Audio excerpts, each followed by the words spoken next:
నిన్న బానిస సుమన్, బాల్క సుమన్ అని చెప్పి అంటారు, కాకపోతే ఏంటంటే బానిస సుమన్ తన యొక్క విధిని మరిచి గౌరవ ముఖ్యమంత్రి రేవంత్ రెడ్డి గారిని చెప్పుతో కొడతా అని చెప్పేసి అనడం అనేటువంటిది ఆయన యొక్క బుద్ధికి, వంకర బుద్ధికి, కుక్కతోక వంకర అని చెప్పేసి అనే బుద్ధికి నిదర్శనంగా తెలియజేయడం జరిగింది. ఇప్పుడు ఎందుకంటే నువ్వు చదువుకున్న చదువేంది, నువ్వు చేసిన పదవులేంది, నువ్వు మాట్లాడే మాటలేంది.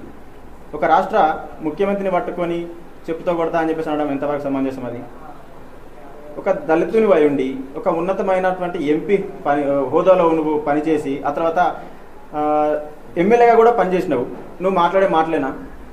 ఎందుకు ఇట్లాంటి దిగజారుడు పనులు చేస్తున్నావు? నిన్ను బట్టలిప్పి కొట్టే రోజు దగ్గర ఉన్నాయి.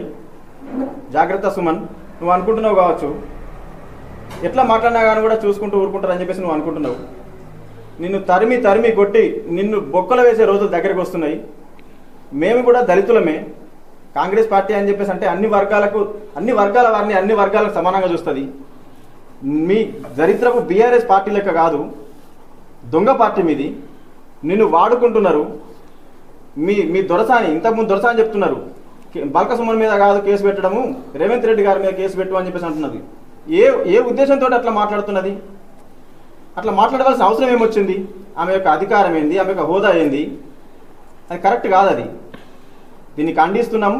బేషరతుగా నువ్వు క్షమాపణ చెప్పేసి కాంగ్రెస్ పార్టీ యొక్క కార్యకర్తలతో కాకుండా ముఖ్యమైన నాయకులది, మా ముఖ్యమంత్రి గారిది, అందరికి కాళ్ళు పట్టుకొని నువ్వు క్షమాపణ కోరుతున్నా అని చెప్పేసి బేషరతు నువ్వు క్షమాపణ కోరాలి. లేని పక్షంలో బిడ్డ నీకుంటది, మామూలుగా ఉండదు. నిన్ను బొక్కలు పడేసే రోజు దగ్గరకు వస్తున్నాయి. నువ్వు బట్టలు ఇప్పించి కొడతామని చెప్పేసి అని మా యూత్ కాంగ్రెస్ తరఫున మేమందరం డిమాండ్ చేస్తున్నాము, హెచ్చరిస్తున్నాము కూడా.